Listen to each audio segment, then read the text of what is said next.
What if I told you that one summer in 1518, an entire town couldn't stop dancing, even when it meant death? What dark force made hundreds dance to their doom? Was it a curse, mass hysteria, or something even stranger? Today, we uncover the mystery behind the dancing plague that left historians baffled for centuries.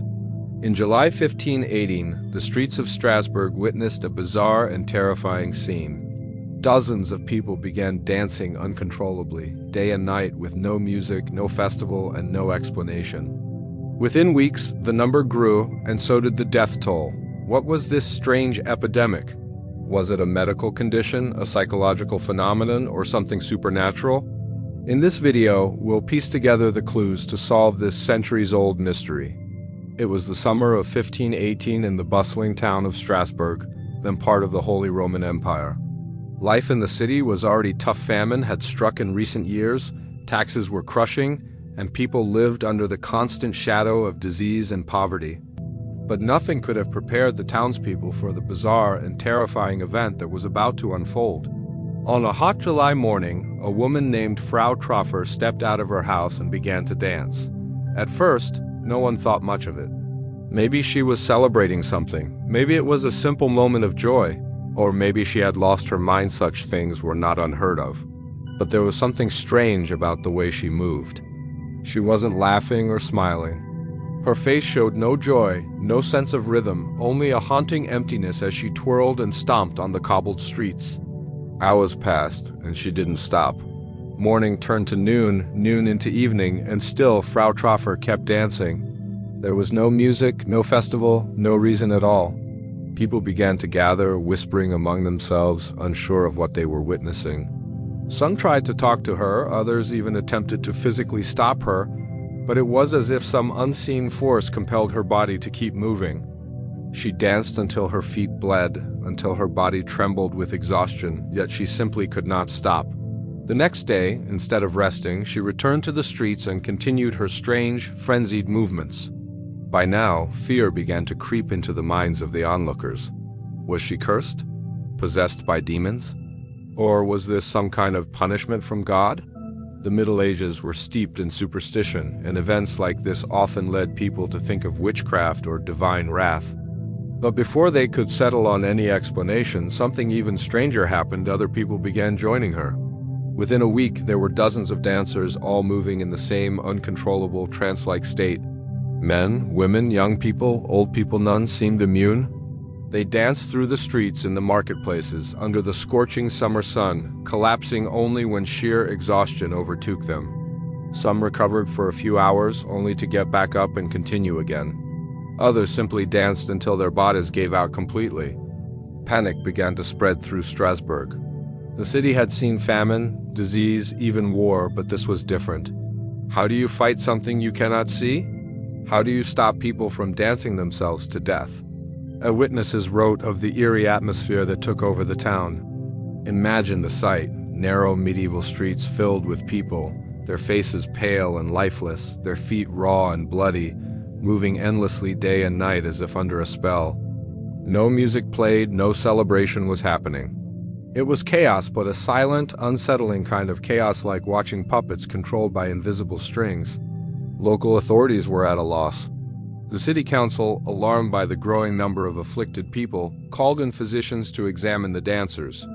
These were not ordinary doctors. As we know today, medical knowledge in the 1500s was primitive, often a mix of science, superstition, and astrology. After observing the dancers, the physicians concluded that this was not witchcraft or demonic possession, but a natural disease caused by something they called hot blood. Their bizarre prescription? More dancing. Believing the only cure was to let the dancers exhaust themselves, the council even arranged for musicians and opened up guild halls so the afflicted could dance in a controlled space. They hired drummers and pipers, thinking the rhythm might somehow bring the madness to an end. But this only made things worse. With music now playing and larger spaces available, even more people joined in, and the death toll began to rise as bodies collapsed from strokes, heart attacks, or sheer exhaustion. The outbreak was growing beyond anyone's control. Strasbourg had turned into a city of frenzied dancers, a place where reality itself seemed to break apart. Priests called for prayers, townsfolk whispered of curses, while others feared the end times were near. The lines between sickness, sin, and the supernatural blurred as the number of dancers climbed into the hundreds. And it had all begun with one woman, one strange dance, one terrifying mystery that no one could yet explain.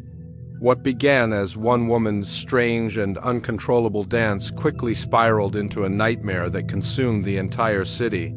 By the second week of the outbreak, Strasbourg was no longer a place of routine life and bustling marketplaces. It had transformed into something out of a fever dream. People from all walks of life, rich and poor, young and old, joined in the bizarre spectacle. Some claimed they felt an irresistible urge to dance, as though their bodies no longer belonged to them. Others collapsed from exhaustion, only to rise again hours later, compelled to continue their frenzied movements as if possessed by some invisible force. The streets became stages of chaos, with dancers weaving in and out of alleyways, collapsing on bridges, moving through churchyards and market squares without pause.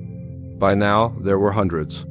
They spun, leapt, and stomped day and night, their faces gaunt and pale, sweat pouring down like rain. And yet, there was no joy in their movements. Eyewitness accounts described faces twisted with pain, tears streaming down cheeks, mouths open in silent screams as if begging for release from the madness that gripped their bodies. Strasbourg citizens watched in horror as neighbors, friends, and even strangers joined the ever-growing horde of dancers. Families tried to hold loved ones back, but it was no use. Once the urge struck, nothing seemed to break its grip. People abandoned their work, markets stood half-empty, and church bells tolled over a city now consumed by fear and confusion. The local council, desperate for answers, turned to the physicians again. These so-called experts, influenced by the medical theories of the Middle Ages, believed the dancers suffered from a condition caused by overheated blood. According to them, the only cure was to let the dancers purge themselves through movement until the fever burned out. And so, instead of stopping the madness, the authorities made a decision that only added fuel to the fire. They cleared open spaces in the city, set up stages, and even paid musicians to play. Drummers, fiddlers, and pipers were brought in to give rhythm to the chaos, thinking that controlled dancing might speed up the cure. Imagine the scene. Entire marketplaces turned into macabre dance floors, with frantic music echoing through the air as people danced not out of joy, but out of agony and compulsion.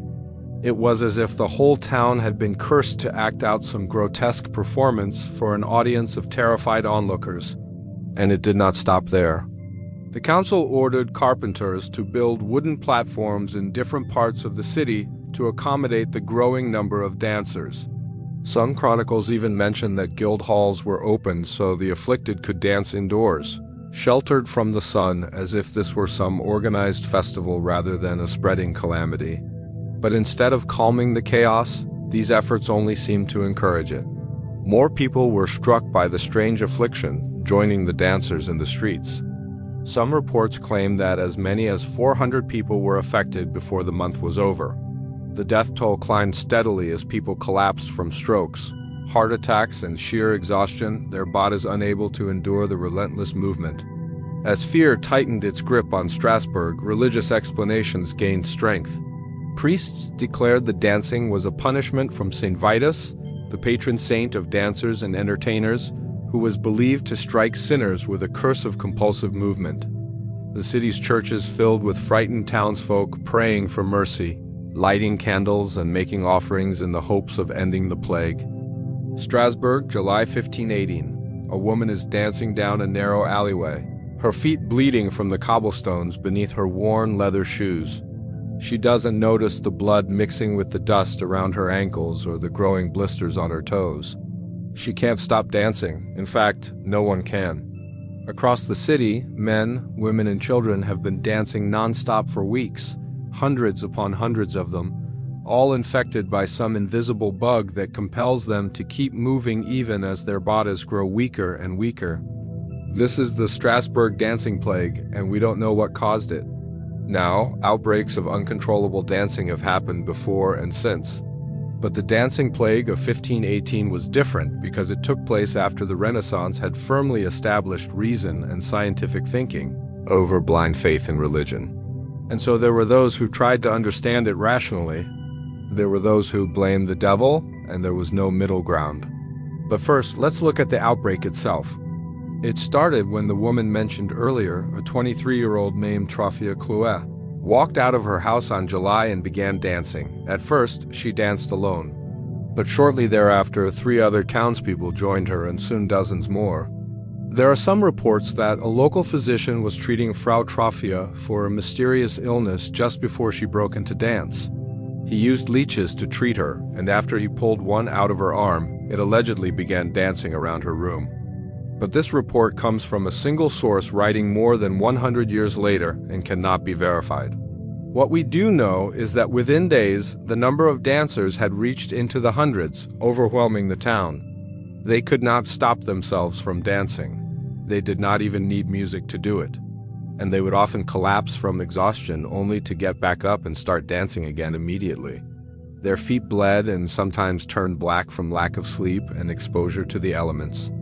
It might have looked like fun, but it was anything but, with doctors warning that the dancing would continue until everyone was dead. Citizens fled Strasbourg, but the plague followed them. Men and women died dancing, collapsing mid-step. Children no older than 7 were stricken. By the end, at least 400 would die from the dancing plague, so what was it? Well, 2 groups thought they knew the answer, the city physicians and the clergy, and their responses were drastically different. You see, doctors had already developed many theories about why such dancing outbreaks occurred. Some believed it was due to an excess of something called hot blood, which they thought caused the limbs to move without the person's control. And so they suggested the best course of action was to encourage dancing. After all, if it was caused by hot blood, then releasing that energy through movement should cool the body and stop the dancing. It sounds absurd today, but it wasn't unheard of for doctors to prescribe dancing as treatment for various ailments. And those afflicted by the dancing plague were given free rein to dance as much as they wanted to. Doctors even built large platforms for them to dance on and hired musicians to play lively tunes. They set up chairs and stools so the dancers could rest when they wanted, except that no one ever rested. Those who could unafford the prescribed treatment were simply left to dance in the streets where they would cut and blister their feet so badly that some would go lame for life. All in all, the doctors hoped the affliction would burn itself out through movement, and eventually everyone would return to normal. In the meantime, though, they needed to keep the crowds entertained. To that end, residents were encouraged to watch the dancers and even bet on which dancer would collapse next. It was considered patriotic duty to make sure the dancers never stopped moving, and the whole thing quickly got out of hand. As the weeks passed, doctors noted that the plague seemed to be getting worse, not better, and so a new plan was devised. Dancers were to be paraded through the city in decorated wagons with musicians playing along with them. Sometimes they would dance inside of church services too. And still, somehow, the dancing continued. It was as if the plague had become part of Strasbourg itself, like the river that ran through town or the hills on its horizon. It was as if the very air they breathed compelled them to dance. By now, the clergy were becoming increasingly nervous. The idea that this terrible affliction was some sort of scientific mystery was fine when it was happening in distant India or China. But now, here in Strasbourg, religious authorities felt the dancing plague had to be punished.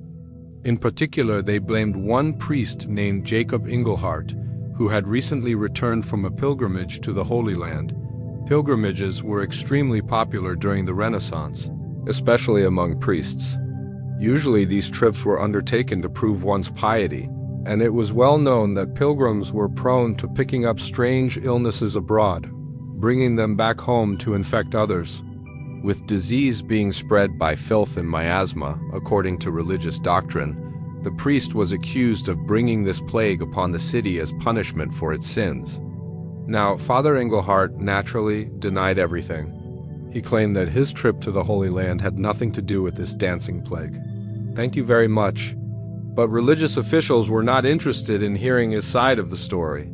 They decided he must be punished, and so they locked him in a church tower for 3 weeks with nothing but a Bible and a candle for company.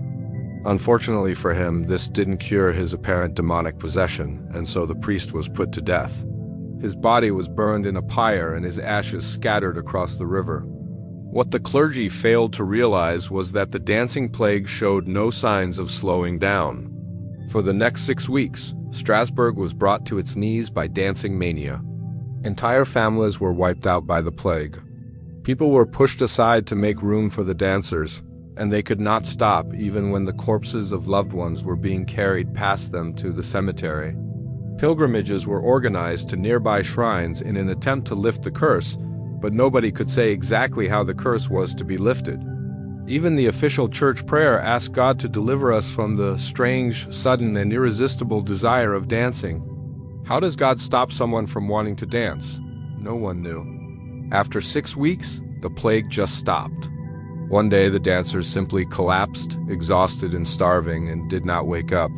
Others continued dancing until their feet were completely gone. Authorities were helpless, and the entire situation baffled them. Why had the plague struck? Was it a scientific problem or a religious one? And how could they stop it?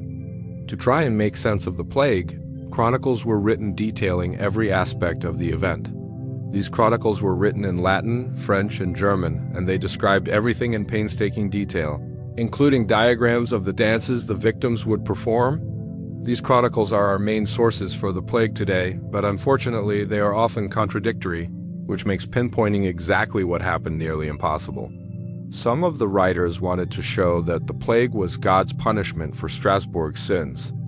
Others wrote in defense of their patron, the doctor, against accusations that they were profiting off the misery of others. And still, others simply tried to record the events as they happened without assigning blame.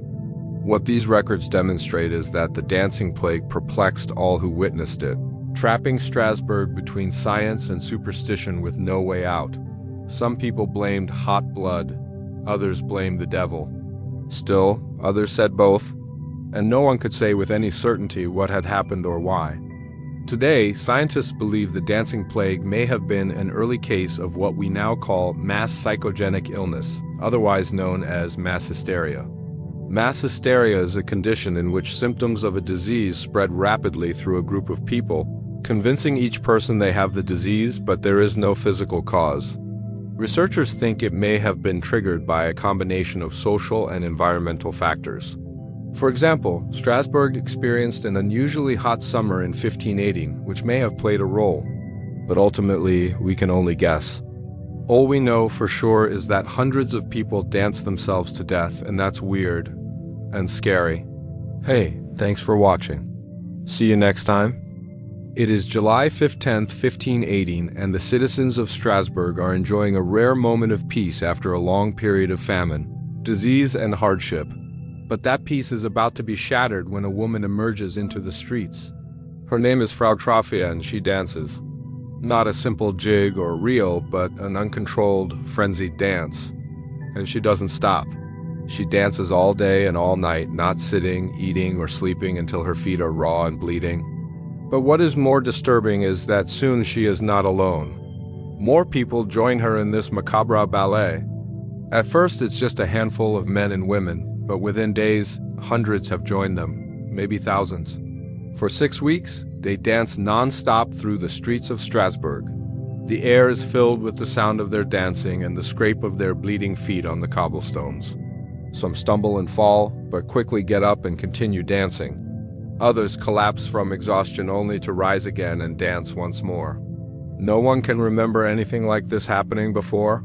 What is this strange affliction? Is there a cure? And why does it seem to be getting worse? In the following weeks, the dancing plague will claim many victims. People dance to death. Parents dance while their children watch in horror.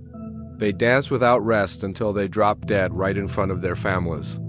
Brothers and sisters dance frantically, oblivious to the suffering of those around them. Men and women dance until their bodies are nothing but skin and bone. Some scream in pain as they dance. Others laugh maniacally or sing strange songs. Most are too exhausted to make a sound. All they can do is dance. As the months pass, the plague spreads from house to house and from street to street. Entire families are decimated by the dancing sickness. Children cry out as they watch their parents dance to death. Travelers avoid the city and its cursed streets. The markets are abandoned, and the only sounds that penetrate the walls of Strasbourg are the endless trampling of feet and the wails of the dying. This outbreak is unlike anything seen before and will leave an indelible stain on the history of humanity. It is also a mystery that has never been solved. To this day, historians, scientists, and doctors do not know what caused the dancing plague and why it struck down so many people. The dancing plague begins with Frau Troffea, a 23-year-old woman from the city of Strasbourg. She had always been a hard worker, but lately, with summer's arrival, things were looking up for her. She was making enough money to pay off her debts and was even saving some money for the future. Then, one morning, as she was making her way to work, she felt a sudden urge to dance. She tried to ignore it, but the feeling became so strong that she gave in and started to dance. And she didn't stop. Day turned into night and she still wouldn't stop dancing. She continued to dance for hours, the cobblestones growing rougher and rougher against her bare feet, which soon became raw and bleeding. At first, no one paid much attention to her. They thought she might be having a fit or was possessed by a demon, but then more people started dancing too. Soon, dozens of men, women, and children joined the first dancer in the streets of Strasbourg. None of them could remember anything like this happening before. Some believed this was the end times. Others said it was a miracle. Still others whispered of witches, curses, and demonic possession. Over the next few days, more and more people joined the dancers, and the number of the afflicted swelled to over 1,000 people came from neighboring villages to see this strange spectacle. At first, it was exciting. Spectators stood at a distance and watched the dancers twirl and leap. But as time went on, the crowds grew closer and closer. Many wanted to help the afflicted, while others sought to profit from the plague by charging spectators money to watch the dancers. But as the weeks passed and the plague spread, the mood shifted from excitement to terror to despair. When the dancing began, most of the people afflicted were poor. But as the plague spread, it didn't matter if you were rich or poor, young or old, male or female, no one was immune. All that mattered was whether or not you wanted to dance. If you refused, you would be left alone. But if you danced, you would dance until your body broke down and you died. What made this outbreak different from others that had come before was the sheer number of victims. In 1518, Strasbourg was a city of about 25,000 people. At the peak of the dancing plague, over 40,000 people were infected. That meant that nearly everyone in the city was affected in some way. Some were dancing, others were caring for loved ones who were dancing, and still others were burying the dead. No one could remember anything like this happening before. The religious authorities in Strasbourg were quick to respond to the crisis. They organized massive processions through the city to the church of St. Vitus, the patron saint of dancers. The priests carried a statue of St. Vitus through the streets while chanting prayers and demanding that the stages and musicians be removed. They sprinkled holy water on the dancers and held masses for the afflicted. But none of these rituals seemed to stop the dancing plague. As the dancing continued, theories spread throughout the city like wildfire. Some people believed that a witch had cursed Strasbourg. Others said that demons had possessed the city. Still, others pointed to the nearby mountains and claimed that poisonous vapors were seeping into the city, driving people to dance. But the most popular theory was that the dancing plague was a sign of the apocalypse. The book of Revelation had foretold of a great tribulation that would befall the world. And what better tribulation than one that forced people to dance until they died?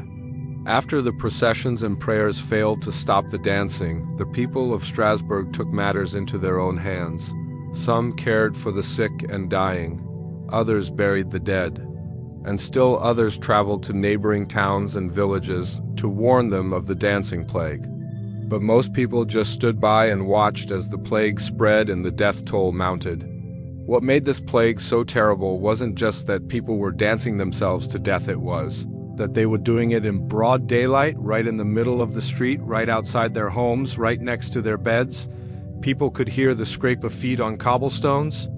They could smell the stench of stale sweat and rotting flesh. They could see the contorted faces of the dancers as they stumbled and fell. There was no escape from the plague. It was everywhere. One of the worst things about the plague was that it seemed to affect people randomly. One minute you were fine, and the next you had an overwhelming urge to dance. You couldn't control it, you couldn't stop it. All you could do was dance and dance and dance. Some people tried to stop dancing, but that made things worse.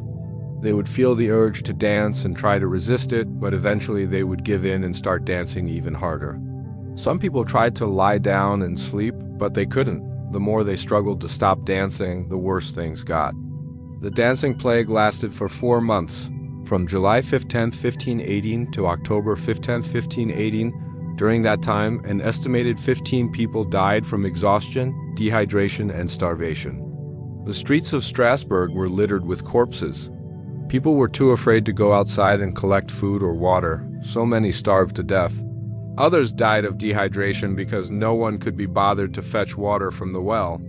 By the end of September, the plague had reached its peak. Thousands of people were dancing in the streets of Strasbourg, and the death toll was mounting. But then something strange happened. The dancing plague just stopped. As quickly as it had started, it was over. The dancers collapsed to the ground, too weak to continue. The streets of Strasbourg were silent for the first time in months. In the aftermath of the plague, the people of Strasbourg were left to pick up the pieces. They buried the dead, cleaned the streets, and tried to rebuild their lives. But the plague had taken a heavy toll on the city. The economy was in sharp decline. Trade had come to a halt, and people were too afraid to travel to Strasbourg. It would take years for the city to recover from the dancing plague. The dancing plague of 1518 remains one of the greatest mysteries in human history. In the centuries since the outbreak, many theories have been proposed to explain it. Some say it was ergot poisoning from contaminated rye bread. Others say it was a mass psychogenic illness triggered by stress from famine, disease, and poverty. Still, others say it was a form of mass hysteria, but no one knows for sure. What we do know is that the dancing plague was a tragedy on a human scale. It was a time when people were forced to choose between dancing and death, and in the end, many chose to dance. It's a story that should never be forgotten. Thank you for watching. Summer of 1518 would have been perfect for the growth of the fungus on the region's grain supply, making this theory tempting to accept. But the problem with the ergot poisoning theory is that it does unfully explain the accounts from Strasbourg. Ergotism usually affects people sporadically and severely, causing gangrene, violent muscle contractions, or hallucinations, but it does not typically lead to days or weeks of coordinated, frenzied dancing. Historians point out that if ergot poisoning had been to blame, the victims would likely have been bedridden, writhing in pain, rather than leaping and twirling through the streets for hours on end. It also fails to explain why the dancing seemed to spread like an infection of the mind rather than the body, why whole groups joined in after witnessing others, and why the phenomenon eventually burned itself out almost as suddenly as it began. This is why many modern scholars lean toward a psychological explanation, one that looks at the human mind under extreme stress. Strasbourg in 1518 was a city on edge. Famine had gripped the region in previous years, diseases like smallpox and leprosy haunted its streets, and taxes from both the Church and the Holy Roman Empire weighed heavily on the people. Add to this the deeply religious worldview of the time, filled with fears of saints, demons, and divine wrath, and you have a population living under immense pressure. Some experts believe the dancing plague was a form of mass psychogenic illness, what older generations called mass hysteria, triggered by fear, stress, and superstition spreading uncontrollably through a tightly packed, anxious community. This theory explains much about the outbreak: the way it spread rapidly after the first dancer, the fact that it mainly affected groups rather than isolated individuals, and the timing of its decline after religious rituals and pilgrimages were finally organized to appease Saint Vitus.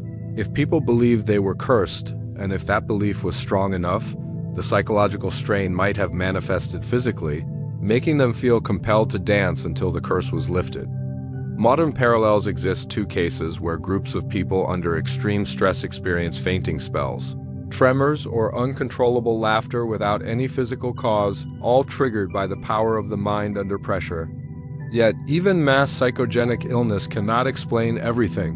Why dancing? Why not screaming or running or some other behavior? And why did the affliction last for weeks, claiming lives before finally fading? Some researchers point to the role of religion and ritual in shaping how psychological phenomena appear. In the Middle Ages, dancing manias were reported elsewhere in Europe as well, often tied to saints, curses, or demonic forces.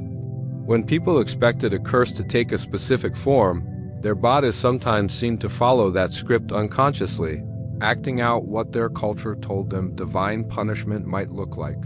What fascinates modern experts most is how the dancing plague reveals the fragile boundary between mind and body, belief and biology. It shows how stress, fear, and faith can combine to produce real, physical effects powerful enough to kill. It reminds us that even in today's world, mass psychogenic events still occur, though rarely on such a deadly scale. Whether it was poison bread, psychological trauma, religious panic, or some strange combination of all three, the outbreak forces us to confront how little control we sometimes have over the forces shaping our minds and bodies.